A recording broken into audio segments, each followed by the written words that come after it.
요한복음 1장 14절부터 18절 제가 읽겠습니다. 말씀이 육신이 되어 우리 가운데 거하심에 우리가 그의 영광을 보니 아버지의 독생자의 영광이요 은혜와 진리가 충만하더라. 요한이 그에 대하여 증언하여 외쳐 이르되 내가 전에 말하기를 내 뒤에 오시는 이가 나보다 앞선 것은 나보다 먼저 계심이라 한 것이 이 사람을 가리킴이라 하니라. 우리가 다 그의 충만한 데서 받으니 은혜 위에 은혜로라.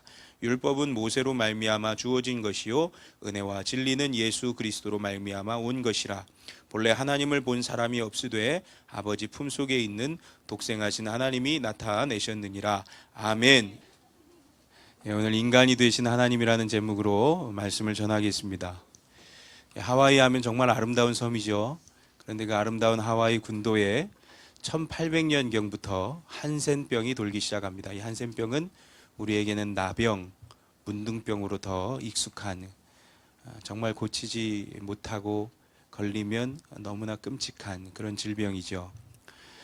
1870년 되었을 때는 그 숫자가 점점 불어나더니 급기야 700명을 넘어가게 될 정도로 굉장히 많아져서 정부에서는 몰로카이 섬이라고 하는 정말 접근하기도 어려운 한 섬에 한센병 환자들을 다 몰아넣게 됩니다. 한센병 환자들은 그 섬에 철저하게 격리되어서 치료도 받지 못하고 고통스럽게 죽어가는데 그들을 더욱 괴롭히는 것은 더 이상 아무도 찾아오지 않는다는 거예요. 워낙 접근하기 어려운 섬이기도 하지만 한센병에 걸린 이상 가족도 더 이상 그를 찾아가지 않습니다. 그래서 몸의 고통보다 더 마음의 고통, 외로움의 고통이 심한 것이 한센병이죠. 그런데 1873년 한 명의 천주교 사제가 자원해서 그 섬으로 들어갑니다. 33살의 젊은 신부 다미안이라고 하는 신부였는데 그가 그 섬에 들어가서 16년 동안 홀로 그 700명이 넘는 환자들을 간호합니다. 그들의 고름을 닦아주고 문드러진 손에 입을 맞춥니다.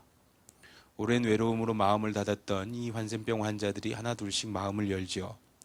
그러나 그렇게 헌신적으로 사역하는 다미안 신부의 마음 가운데는 고통이 있었습니다. 자기들은 결코 이 한센병 환자들의 그 마음의 처절한 고통을 이해하지 못한다.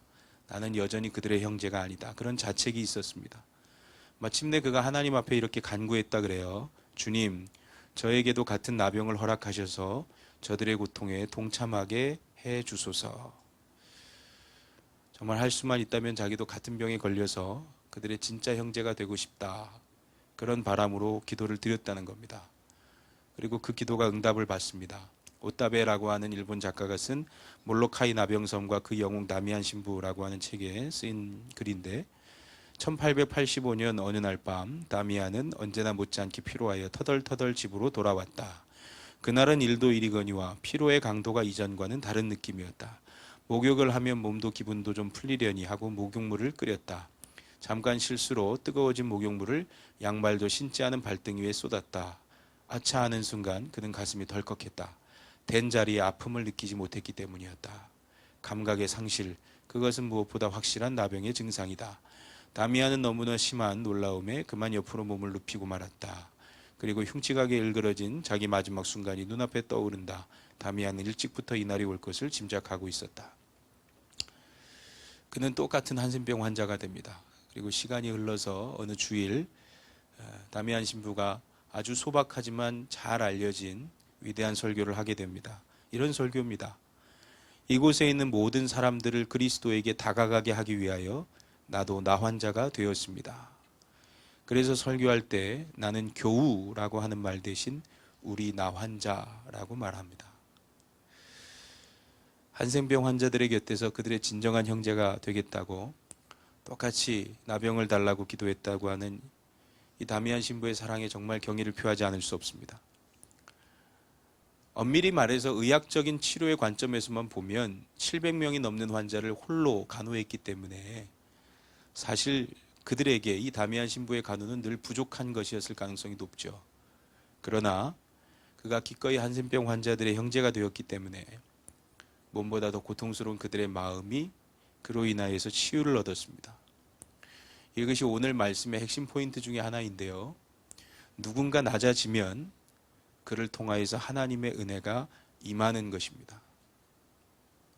우리가 낮아지면 우리를 통해서도 하나님의 은혜는 임합니다.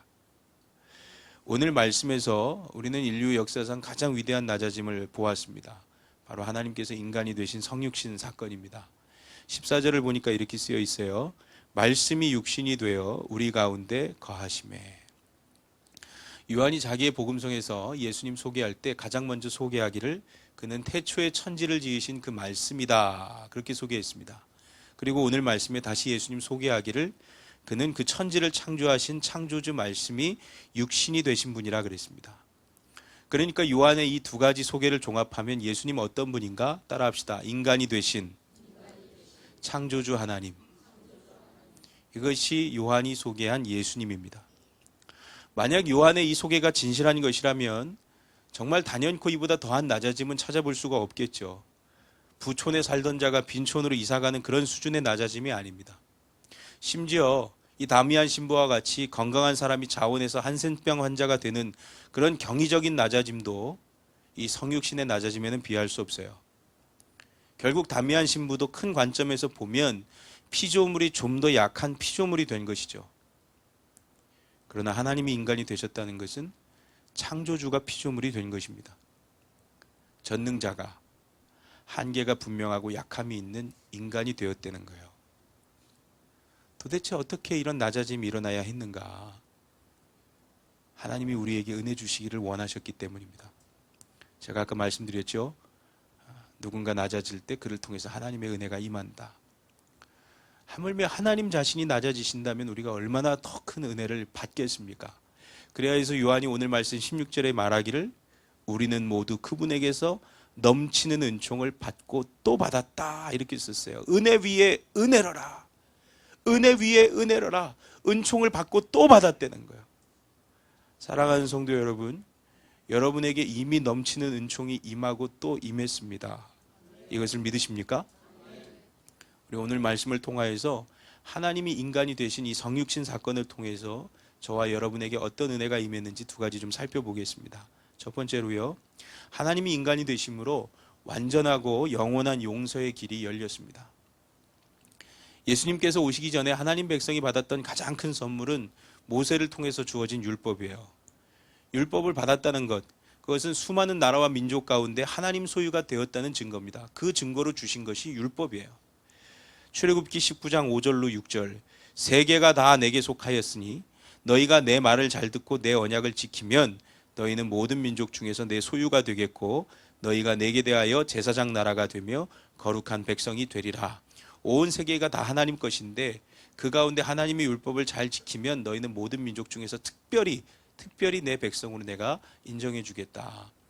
그 증거로 주신 것이 율법이라는 거예요. 여러분, 이번에 코로나19가 발병하니까 정부가 전 세계 뛰어서 우한에 있는 교민들 데려왔습니다. 한 나라의 국민이 된다는 건 그런 보호를 받는다는 뜻입니다. 하물며 하나님 나라의 백성이 되어서 하나님의 보호를 받는다는 것, 이게 얼마나 귀한 은혜겠어요. 그러니까 하나님 나라의 백성으로 만들어주는 율법도 참 귀한 선물인 거죠. 그런데 이 귀한 율법에 한계가 있습니다. 율법의 한계가 아니에요. 율법을 받은 저와 여러분의 한계예요. 도무지 100% 지킬 사람이 없다는 겁니다. 로마서 3장 20절, 그러므로 율법의 행위로 그의 앞에 의롭다 하심을 얻을 육체가 없나니 율법으로는 죄를 깨달음이니라. 아멘. 인간의 본성이 악해서 하나님 말씀 듣기를 거부합니다. 인간이 연약하여서 하나님이 요구하시는 거룩함을 이룰 수가 없어요. 그래서 율법의 행위로는 하나님 앞에서 의롭다 인정받을 자 하나도 없다 그랬습니다. 그럼 여러분 생각해 보십시다. 법을 주셨는데 지키지 못하면 어떻게 되겠습니까? 벌을 받게 되죠. 심판받게 됩니다. 성경에서는 그 심판이 사망이라 그랬어요. 그러니까 종합해 보면 결국 율법을 통하여서 사람들이 무엇을 얻었는가? 아, 나는 하나님의 백성 될 자격이 없구나. 아, 나는 죽을 수밖에 없는 죄인이구나. 이 사실을 깨닫는 것을 얻었다는 거예요. 로마서 3장 19절, 우리가 알거니와 물은 율법이 말하는 바는 율법 아래에 있는 자들에게 말하는 것이니 이는 모든 입을 막고 온 세상으로 하나님의 심판 아래에 있게 하려 함이라. 율법을 통하여서 모든 사람들이 다 하나님의 심판받는 존재가 된 것을 깨달았다는 겁니다. 하나님은 선물로 주셨습니다. 그러나 인간의 연약함이 도리어 저주와 같이 만들어버린 것이 율법이죠. 율법 아래에서 모든 인간이 마치 법정에 선 죄수처럼 끊임없이 정죄받고 심판받게 된 것입니다. 그런데 자기 백성을 사랑하시는 그 하나님의 놀라운 사랑으로 인하여서 엄청난 반전이 일어납니다. 율법이라고 하는 법정에서 가장 높은 재판석에 서 계셨던 하나님께서 갑자기 재판석 가장 아래에 있는 피고석으로 내려오신 겁니다. 그 피고 자리에서 떨고 서 있는 우리를 밀어내시고 그 자리에 대신 서셔서 대신 정죄를 받으시고 대신 심판을 받으십니다. 이게 바로 우리가 알고 있는 십자가 사건입니다. 마태복음 27장 37절, 그 머리 위에 이는 유대인의 왕 예수라 쓴 죄패를 붙였더라. 아멘. 죄패가 뭡니까? 사형수들에게 이 사람은 이런 죄 때문에 죽는다라고 쓴 것입니다.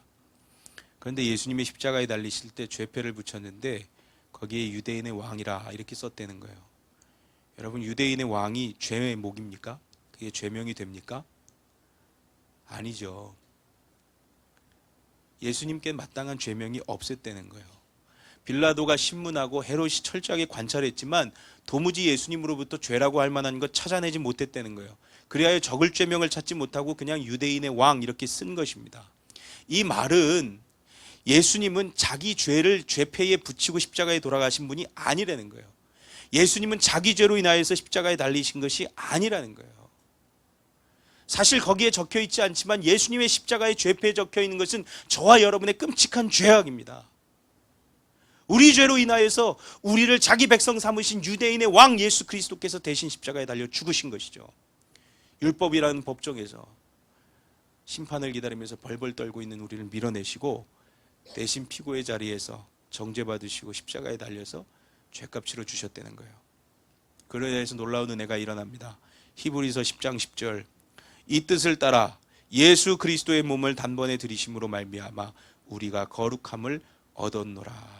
아멘. 우리가 거룩함을 얻었다는 거예요.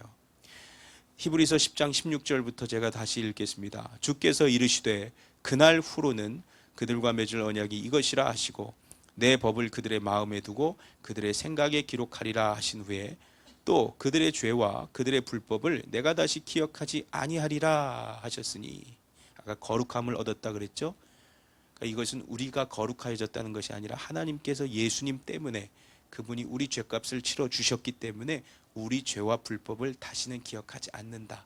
벌금을 냈으면 그것이 다 사라지는 것과 마찬가지로 기억하지 않으심으로 인하여 얻어지는 거룩입니다.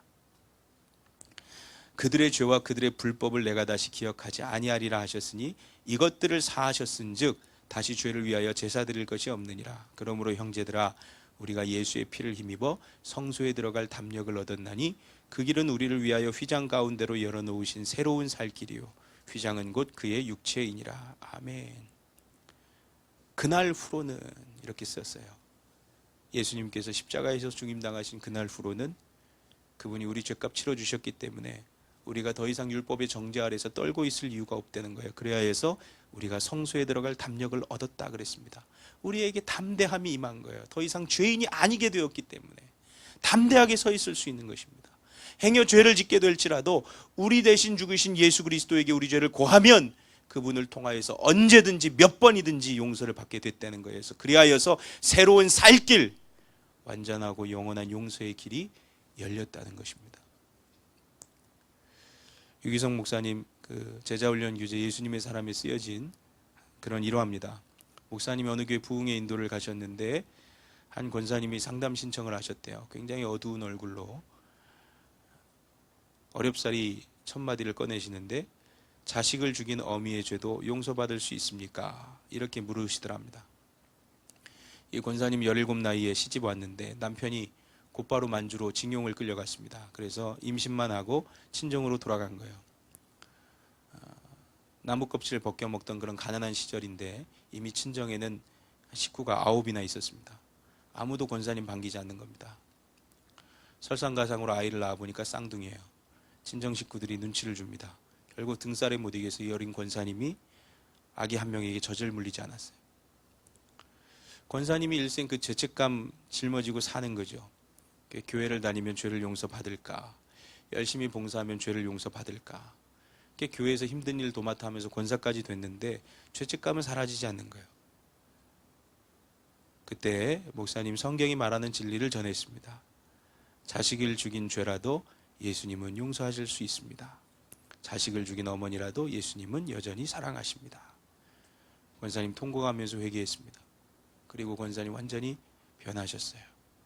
온 교우가 놀랄 정도로 그 어두웠던 분이 환하고 평안한 얼굴로 성도들과 인사하는 그런 변화가 일어났다는 거예요. 요한복음 1장 16절 17절 이렇게 쓰여 있습니다. 우리가 다 그의 충만한 데서 받으니 은혜 위에 은혜로라. 율법은 모세로 말미암아 주어진 것이요 은혜와 진리는 예수 그리스도로 말미암아 온 것이라. 예수 그리스도로 말미암아 온 그 은혜가 얼마나 놀라운지 충만한지 은혜 위에 은혜라 그랬습니다. 이 말씀을 공동번역 성경으로 보면 어떻게 쓰이냐면 우리는 모두 그분에게서 넘치는 은총을 받고 또 받았다 이렇게 쓰여 있어요. 생각해 봤어요. 받고 또 받았다는 게 무슨 뜻일까? 여러분 저나 여러분이나 사실 거의 날마다 율법에게 고발을 당합니다. 율법이 날마다 우리를 고발해요. 너는 죄인이야. 네 죄값은 사망이야. 율법이 우리를 몰아붙입니다. 그런데 그때마다 예수님께서 은혜를 주시고 또 주신다는 거예요. 율법이 우리를 한 번 고발하면 예수님이 한 번 은혜를 주시고 두 번 고발하면 예수님이 은혜를 주시고 또 주시고 그래야 해서 날마다 우리는 은혜를 받고 또 받는 거예요. 율법이 아무리 우리를 정죄하여도 예수 그리스도의 은혜가 그것을 덮고도 남기 때문에 그래서 우리가 피고 속에서 벌벌 떨며 사는 자가 아니라 은혜 위에서 기쁨과 평안 가운데 사는 자가 된 것입니다. 이 놀라운 은혜가 어떻게 임했습니까? 하나님이 인간 되신 그 성육신을 통하여서 우리에게 임한 것입니다. 아까 우리 찬양대가 찬양한 것처럼 그 사랑 얼마나 아름다운지 나 같은 죄인 살리신 율법이 고발하는 죄인된 나의 죄를 자기의 피로 덮어주시고 덮고 또 덮고 부어주시고 또 부어주시는 그 예수 그리스도의 은혜가 얼마나 놀랍고 충만한지 정말 주님을 찬양하지 않을 수 없는 것입니다. 두 번째로 하나님이 인간이 되셨기 때문에 우리가 하나님을 알게 되었습니다. 오늘 말씀 18절을 좀 함께 읽겠습니다. 시작.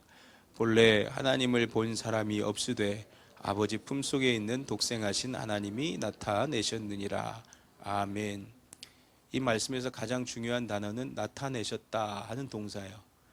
원어로 보면 소개하다, 설명하다 이런 뜻이 있습니다. 엑스게오마이인데 소개하다, 설명하다. 그래서 이제 공동번역 성경을 보면 이 말의 뉘앙스 살려서 이렇게 번역했어요. 일찍이 하나님을 본 사람은 없다. 그런데 아버지의 품 안에 계신 외아들로서 하나님과 똑같으신 그분이 하나님을 알려주셨다. 사람들이 하나님을 잘 알지 못해요. 하나님 멀리하고 하나님이 자기에 대해서 말씀하신 것 귀담아 듣지 않습니다. 게다가 대적이 끊임없이 우리와 하나님 사이를 이간하죠. 사람들로 하여금 하나님을 오해하게 합니다. 또 많은 종교인들이 자기 욕심을 따라서 사사로이 하나님을 왜곡해서 설명했어요. 그 사람들이 하나님에 대해서 제각기 이상한 그림을 그리기 시작한 거예요. 그 결과 굉장한 비참한 것이었습니다. 호세아 4장 1절 이스라엘 자손들아 여호와의 말씀을 들으라. 여호와께서 이 땅 주민과 논쟁하시나니 이 땅에는 진실도 없고 인애도 없고 하나님을 아는 지식도 없고 6절 내 백성이 지식이 없으므로 망하는도다. 그 백성이 하나님 아는 지식이 없으므로 망한다는 거예요. 오직 하나님만이 그 백성에게 생명과 은혜를 주시는데 어떤 자는 하나님을 오해하여서 그분께 나아가지 않고 어떤 자는 하나님께 나가는 길을 엉뚱하게 소개받아서 하나님과 상관없는 길로 나아가요. 그래야 해서 다 망하게 됐다는 거예요. 그 백성을 사랑하시는 하나님께서 이걸 두고 보실 수가 없었습니다. 그래야 해서 스스로 자기 자신에 대해서 직접 소개하시는 거예요. 사람들이 어리석어서 잘 이해하지 못하니까 우리의 눈에 볼 수 있는 인간의 몸을 입고 나타나셔서 자기 스스로를 교보제 삼아서 시청각 교육을 해주시는 겁니다. 이게 18절 말씀의 뜻이에요. 아버지 품속에 있는 독생하신 하나님 예수께서 하나님을 소개해 주셨다. 그 예수님을 통해서 사람들이 눈으로 보는 예수님을 통해서 하나님을 배우게 됐다는 겁니다. 사랑하는 성도 여러분, 우리는 예수님을 통해서 하나님의 사랑을 알게 됩니다. 우리는 예수님 통해서 하나님의 권능을 알게 됩니다. 우리는 예수님 통해서 하나님의 공의를 알게 됩니다. 예수님을 통해서 하나님을 보고, 예수님을 통해서 하나님을 만지고, 예수님을 통해서 하나님의 음성을 듣고, 예수님을 통해서 하나님과 함께 먹고 마시며 교제하고, 예수님 통해서 하나님과 함께 살아가게 되는 거예요. 그리하여서 예수님을 만난 사람들마다 하나님을 오해 없이 받아들이게 되는 것입니다. 예수님을 만난 사람들마다 하나님을 부족함 없이 경험하면서 충만하게 알게 되는 것에 이르게 되는 거예요. 이 모든 것, 우리가 하나님을 알게 되는 이 모든 역사, 하나님이 인간이 되어 예수 그리스도로 이 땅에 내려오심으로 시작된 은혜입니다. 우리가 예수를 통하여 하나님을 알게 되었습니다. 그리고 이 은혜를 지금 우리가 누리고 살지요. 계시록 2장 20절, 볼지어다 내가 문 밖에 서서 두드리노니 누구든지 내 음성을 듣고 문을 열면 내가 그에게로 들어가 그와 더불어 먹고 그는 나와 더불어 먹으리라. 아멘. 정말 놀라운 말씀입니다. 누구든지 문만 열면 예수님 들어와서 함께 먹고 함께 사신다 그랬어요. 여러분, 누구든지 문만 열어주면 아무데나 들어가서 여러분 먹고 잘 수 있습니까? 문을 열어줬는데 헛간이고, 문을 열어줬는데 쓰레기가 산더미처럼 쌓여있고, 더 나아가서 문을 열어줬는데 화장실이면 여러분 거기 들어가서 먹고 마시고 살겠습니까? 그런데 예수님은 문만 열어주면 들어가서 먹고 사신다 그랬습니다. 우리가 이 말씀을 믿음으로 우리 안에 예수님 마음에 모시고 산다고 고백하는 거예요. 그런데 우리 마음이 어떻습니까? 문은 열었는데 누추하기 이를 데 없는 헛간이고 냄새나고 오물 쌓인 화장실인데, 그런데 이 마음에 주님이 오셨어요. 우리 마음이 깨끗하고 아름다워져서 주님을 모신 것이 아닙니다. 주님이 스스로를 낮추셔서 우리 마음 안으로 오신 거예요. 저는 제가 처음 제 마음에 말씀하시는 그 주님을 만났던 것 잊지 못합니다. 주님이 저에게 처음으로 강하게 주셨던 마음의 감동은 네가 부자 청년이라 하는 그런 음성이었습니다. 목사가 돼서 예수님 따른다고 하는데 부자 청년처럼 예수님보다 사랑하는 것도 많고 그래서 예수님께 드리지 못할 것도 많은 제가 딱 그런 자라는 거예요. 그날의 충격이 제 인생의 큰 줄기를 바꿨습니다. 이제 내가 성공이 아니라 예수님 따라 살아야 되겠다, 그렇게 결단하게 됐어요. 지금도 그때를 가끔씩 생각하고 또 말씀을 전할 때 간증하기도 하는데, 생각해 보면 참 이해할 수 없는 것이, 저 같으면 그냥 내버려 뒀을 것 같은데 부자 청년이 뭐 그렇게 좋다고 굳이 그렇게 가르쳐 주시고 끝까지 같이 가시려고 하시는가. 잘 따라오면 데리고 가도 못 따라오면 두고 가면 되는데, 더더군다나 그 마음이 헛되고 악한 부자 청년이면 더더욱 주님 그냥 가셔도 되는데, 그런데 주님은 부자 청년 같은 자라도 함께 하시기를 원하셨습니다. 제가 주님께 맞추어서 여기까지 온 것이 아니라 주님께서 낮추셔서 제게 맞추어 저를 여기까지 끌고 와 주신 것이죠. 사랑하는 성도 여러분, 여러분도 지금 여러분 마음에 주님이 계시다고 믿습니까? 그 믿음의 고백은 주님이 낮추셨다는 고백이기도 한 것입니다. 주님이 낮추셔서 그 은혜가 임한 거예요. 우리가 성경 읽지 않습니까? 우리 지난주에 출애굽기 읽었는데 모세와 같이 거룩한 사람도 주여 주의 영광 보이소서 할 때 주님이 뭐라고 말씀하셨느냐면 너는 내 얼굴 볼 수 없다. 나를 보고서 죽지 않을 자가 없다.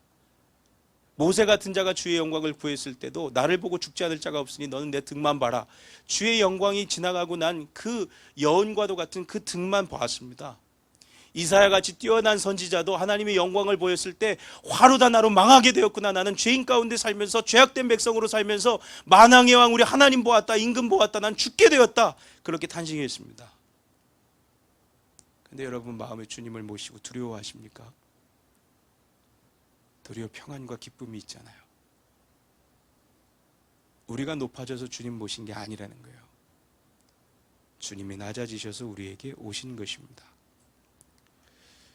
그러면 그 놀라운 은혜를 입은 우리가 어떻게 살아야 되겠는가? 여러분, 제가 몇 번 말씀드렸는데 교회는 예수 그리스도의 제자 공동체입니다. 제자들이 모인 공동체예요. 제자는 스승을 본받아 가는 겁니다. 예수님이 창조주의 영광 다 버리시고 인간의 몸을 입고 낮은 데로 오셔서 우리가 그분으로 인하여서 하나님을 알게 되었다면 우리 역시 동일합니다. 우리도 낮아져서 누군가에게 보이지 않는 하나님을 부족한 우리 삶으로 남아 소개할 필요가 있는 거예요. 우리가 낮아질 때 그 역사가 일어납니다. 이면수 목사님 내가 누구를 두려워하리요 하는 책을 읽게 됐어요. 이분이 북한에 대해서 인도적인 지원 사업을 오래 하시다가 붙들려서 여러 가지 억울한 누명을 쓰셨죠. 최고 존엄 모독죄, 그러니까 김일성 모독했다는 거예요. 그것을 비롯한 몇 가지 죄목으로 사형을 처음에 언도받았다가 캐나다 사람이니까 사형시키지 못하고 무기노동 교화형 이렇게 선고받았습니다. 그리고 949일 동안 갇혀 계시다가 석방되셨는데 억울한 누명을 쓰고 언제 풀려날지 모를 그런 독방이 있으면서도 그분이 책에 계속 쓰시기를 믿음으로 버티고 축복하며 기도하고 계속해서 용서했다는 거예요. 그러면서 그 감옥 안에서도 참 놀라운 역사가 일어납니다. 어느 날 그를 조사하던 조사관이 이번 일만 아니면 당신을 내 친구 삼고 싶다고 이렇게 얘기하는 거예요. 알고 보니까 그는 이 이면수 목사의 죄상을 깊이 캔다 하는 명목으로 그의 5년치 설교를 이미 다 들었어요. 설교를 왜 이렇게 길게 하냐고 그렇게 물어봤대요. 감옥 안에서 보여주는 그의 삶의 모습이 너무나 놀라웠기 때문에 그를 신문하던 조사관이 이번 일만 아니면 당신을 내 친구 삼고 싶다고. 그래야 해서 그에게 복음을 전합니다. 사실 이 이면수 목사님은 반역죄인입니다. 국가전복죄 누명 썼어요. 가까이 가면 안 됩니다. 그런데 그런 중죄인인 이면수 목사님에게 간수들이 자기 마음을 열기 시작합니다. 자기 자녀들의 문제를 가지고 목사님에게 상담을 요청해요. 그게 책에 옥중 상담이라고 이렇게 썼습니다. 집에 다녀온 그의 얼굴이 밝았다. 도무지 말 안 듣던 아들에게 내가 가르쳐준 대로 했더니 아이가 고분고분해지고 자기에 대한 태도가 달라지더니 대화를 하기 시작했다는 것이다. 그래서 다음 단계를 또 가르쳐 주었다. 그러는 사이 나와 그는 상담자와 내담자의 관계가 되었다. 그러자 그의 마음이 열려 복음까지도 말할 수 있었다. 이것은 기적이었다. 이런 식으로 몇 명의 간수들에게 복음을 나눌 수 있었다. 여러분, 북한의 그 감옥에서 주의 복음을 전하는 일이 있으리라고 누가 상상할 수 있었겠습니까? 그런데 그가 낮아져서 감옥에 들어가고 그럼에도 불구하고 자기 마음을 낮춰서 거기에서도 예수님 따라서 용서하고 축복할 때 그의 삶을 바라보던 간수들이 그에게 마음을 열게 된 것이죠. 그를 통하여서 하나님을 보게 된 것입니다. 그래야 복음을 듣게 되는 그런 놀라운 역사 일어났습니다. 말씀을 맺겠습니다. 어떤 목사님이 자기 책에 기독교는 낮아지는 운동이라 이렇게 썼어요. 왜냐하면 교회가 성육신으로부터 시작된 공동체이기 때문입니다. 전적으로 옳다고 생각해요. 여러분, 저와 여러분이 다 성육신의 복음을 받은 사람들입니다. 하나님이 인간이 되어서 이 땅에 오신 예수 그리스도를 믿는 사람들이에요. 그러면 그 복음을 믿는 우리 안에 낮아지려고 하는 몸부림이 있어야 합니다. 좀 낮아지는 몸부림이 있어야 돼요. 우리가 낮아지면 용서의 길이 열리고 우리가 낮아지면 우리를 통해서 하나님을 누군가 소개받는 그런 역사가 일어납니다. 낮아지면 은혜가 임해요. 사랑하는 성도 여러분, 이 한 주간 우리 좀 낮아져서 살보면 어떨까요? 예수 그리스도의 마음을 본받아서 곳곳에서 낮아지는 몸부림으로 이 한 주간 저와 여러분들이 누군가에게 은혜의 통로가 될 수 있다면 그것을 바라보시는 예수님의 마음이 얼마나 흡족하시겠습니까? 저는 꿈을 꿉니다. 이 참교회가 사람들에게 이름을 알리는 것이 아니라 뭔가 대단한 일을 하는 것이 아니라 이 낮아짐의 몸부림으로 계속해서 곳곳으로 들어가고 또 들어가서 이 세상 곳곳에 우는 자가 있는 그곳에서 우리 교회 성도들의 얼굴을 보게 되는 그런 일들이 좀 있었으면 좋겠어요. 온 세계 곳곳에 신흥과 기근이 있는 그 현장마다 이 참교회 무명의 성도들이 그곳에 가 있는, 저는 그런 꿈을 꿉니다. 이 교회도 낮아지는 몸부림으로 계속해서 예수 그리스도를 따라서 낮은 곳으로 내려가고, 저와 여러분 이 한 주간 정말 낮아지는 몸부림으로 곳곳에서 주의 은혜의 통로로 넘치도록 살아가게 되기를 축원합니다. 기도합시다.